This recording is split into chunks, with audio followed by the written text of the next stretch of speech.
portant toujours sur notre corps la mort de Jésus, afin que la vie de Jésus soit aussi manifestée dans notre corps. C'est cela notre texte de base, et c'est de là que nous tirons également notre thème, à savoir mourir à soi-même pour manifester la vie de Jésus. Alors que nous continuons à partager dans cette 7e partie sur ce thème, nous voulons regarder aujourd'hui l'aspect dépouillement de notre Seigneur Jésus-Christ. La Bible dit, nous demande, nous conseille, nous appelle à avoir les sentiments, l'état de cœur qui était en notre Seigneur. Lui qui existait en forme de Dieu, n'a pas regardé son égalité avec Dieu comme une proie arrachée, mais il s'est dépouillé lui-même. Et nous avons vu hier que c'est cette consécration à l'humilité, positionnement pour être prêt à faire la volonté de Dieu, quoi que ça te coûte. Regardons donc ensemble aujourd'hui de quoi notre Seigneur s'est dépouillé. Première chose, il s'est dépouillé de sa forme divine. Cette forme dans laquelle il était pour faire toutes choses. Cette forme par laquelle il est connu de tout le monde spirituel. Notre Seigneur a accepté de se dépouiller de cette forme pour prendre une forme d'homme. Et il prend une forme d'homme pour pouvoir être serviteur. Parce que dans la relation homme-Dieu, c'est l'homme qui sert Dieu. Et ne pouvait pas servir Dieu étant dans une forme divine. Pour qu'il serve Dieu, il devait se dépouiller de sa forme divine et prendre une forme humaine, une forme d'homme, parce que c'est l'homme qui sert Dieu. Jean le regarde à l'île de Patmos. Jean regarde et regarde qui est digne d'ouvrir le livre et d'en défaire les sceaux. Jean regarde et ne voit personne, mais il voit un agneau. Un agneau. Notre Seigneur a accepté de renoncer à sa forme humaine, à sa forme divine, pardon, pour prendre la forme d'un agneau. Pensez à ça.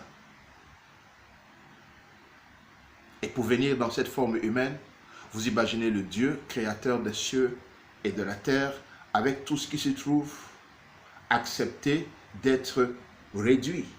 Lui que le ciel tout entier ne peut contenir. Il accepte d'être réduit à quelque chose qui n'est visible qu'au microscope et pour être introduit dans le sein d'un corps de femme pécheresse et qui a besoin d'être sauvée.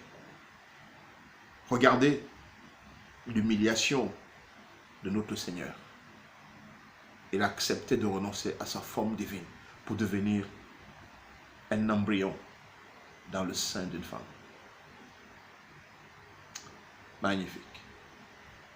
Et une autre chose à laquelle notre Seigneur a accepté de renoncer, c'est son nom. Souvenez-vous, il est Elohim. C'est lui le créateur de toutes choses. C'est lui par qui toutes choses existent. Mais cependant, il ne s'appelait pas Jésus avant de venir sur la terre. Il est Dieu, la parole. Jésus est son nom d'humanité qu'on lui a donné parce qu'il s'est fait chair. Il ne s'appelait pas Jésus avant. Il est Dieu, il était Dieu, il est Dieu, la parole. Mais il a accepté de se défaire de son nom-là pour devenir un fils d'homme.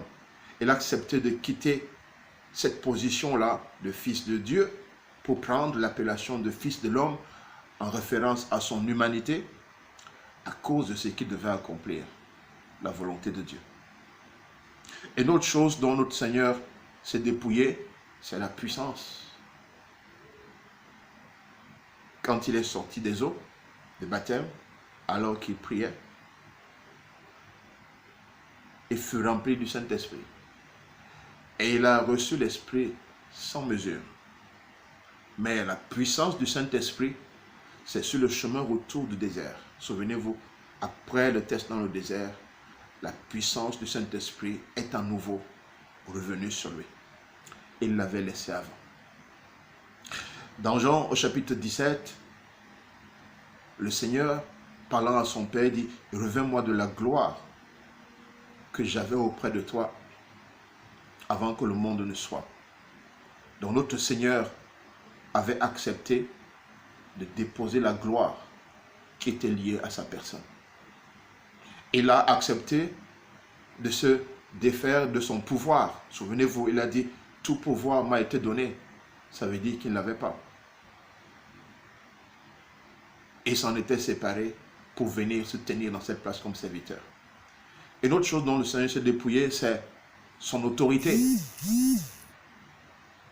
Son autorité. Souvenez-vous, Philippiens chapitre 2, la Bible dit, c'est pourquoi Dieu lui a donné un nom qui est au-dessus de tous les noms, afin que sur ce nom-là, tout genou fléchisse et toute langue confesse qu'il est Seigneur. Ce nom n'est pas un nom en tant que tel. Je crois que ce nom, ça parle d'un positionnement dans l'autorité. Jésus a reçu alors, après cette phase de dépouillement, l'autorité la plus extrême, la plus grande, qui dépasse et qui surpasse toute autre autorité. Il y a certainement d'autres choses dont le Seigneur s'est dépouillé, mais regardons le Seigneur qui s'est défait de tout cela pour prendre la place de serviteur afin que vous et moi soyons sauvés. Nous sommes appelés, frères et sœurs, à imiter son modèle. Mais que personne ne pense qu'il puisse le faire parce qu'il veut. Ce n'est pas une impulsion due à l'émotion. Mais nous devons accepter notre cœur. Alors, avec l'assistance du Saint-Esprit, nous pourrons, comme Jésus, prendre notre route, passer par cette route qu'il a inaugurée lui-même, au travers de ce voile qu'est sa chair. Et c'est ainsi que nous allons ressembler à notre Seigneur. Et souvenez-vous, tout ce que nous perdons naturellement à cause de lui, nous le gagnons spirituellement en revêtant sa forme, sa nature. Et c'est cette nature en nous là que le monde a besoin de voir. C'est cette nature au travers de nous que le monde va recevoir. Et c'est cela qui peut communiquer la vie de Jésus-Christ au travers de notre corps. Que le Seigneur continue de nous aider pendant que nous méditons sur ces choses-ci.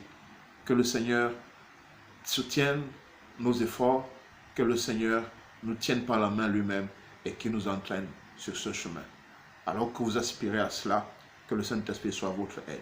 Au nom de Jésus-Christ. Amen.